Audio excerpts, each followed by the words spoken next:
Alabama fans, what's going on? It's Kyle Henderson of BamaInsider.com back with another practice recap from Alabama's fifth practice of fall training camp. And I think you're starting to see some identity with this defense. I think when you just look into these eyes of the defense, right, I think the defense certainly knows that they need to improve, get back to that Bama factor of defense. Here's a great shot of Christian Barmore. Here's a great shot of Daniel Wright. Here's Nick Saban talking about that. I don't think there's any question about it. I mean, me personally, I'm not pleased with the way, we played last year. Yeah, we had a lot of adversity as a team. We lost some good players with injuries, but there were other opportunities for other players to step up and be able to play and play with discipline, give better effort, play better intangibles, play better together as team, have better leadership on the team. I do not think that last year's team reflected the culture of what we're trying to develop here, what has made this program, be as successful over time that it has been.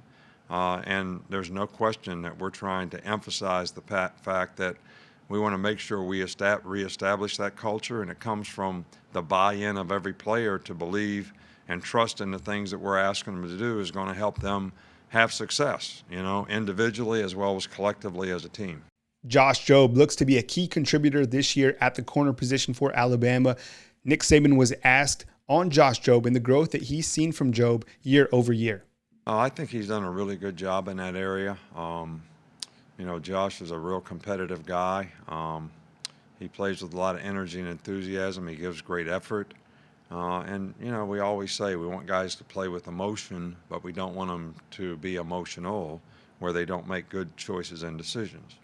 And, so Josh has worked on that, and I think he's made progress. I think he's aware, he's played with a lot more poise, and he's been a lot more consistent so far in this camp because of it. Back to the practice footage, you got Daniel Wright on the left. You got Patrick Surtain on the right, trying to get that ball from Smitty. And as you know, you always see the ones working against the ones at practice.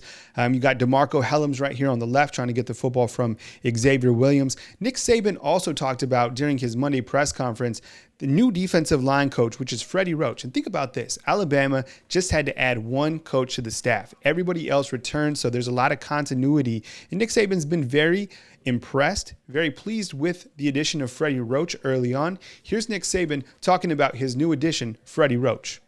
Well, I don't think there's any question about it. The continuity has been a real asset for us this year. I'm excited about having Freddie Roach on the staff. I mean, he's an Alabama guy. He's great energy and enthusiasm. He's very knowledgeable. He's got great pride in his performance in terms of what he's trying to do. The players respond to him really, really well. So I think it's very helpful to the chemistry of our staff to have, that kind of personality added to the defensive staff. I wanted to slow down this video right here. This is Ismael Sopsh. A lot of people have asked me about him. Looks like he is making gains. Played a little bit overweight last year as a freshman, but expect to see more of him during the 2020 season. Moving on, you got Alex Leatherwood working out in the drills. Hard to believe he's 6'7", 330, something like that. I mean, these guys are so athletic at this level. It's just amazing. Alabama's offensive line, certainly beast mode. Here's a first look at Thao Jones-Bell at number 14 and getting blown up actually by Malachi Moore with a big boom and hit number 13. Here's Javon Baker. We've heard great things about him early in fall training camp. He's number 5. Heard he's one of the top wide receivers, to be honest.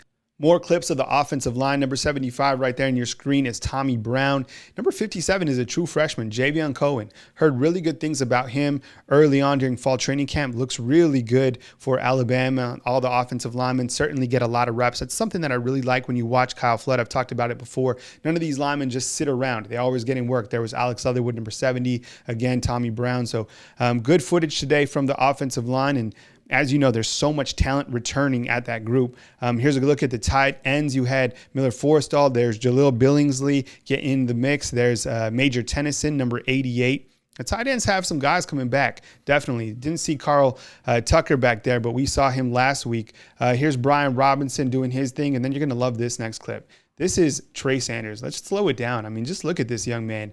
Nick Saban's been really impressed with him. I asked him about the running backs today. Please Stay tuned for a running back video to drop soon. And also hit the thumbs up button. We appreciate you guys subscribing to our channel. Let's make a push to 50,000 subscribers. Appreciate you guys watching today. Catch more coverage at BamaInsider.com.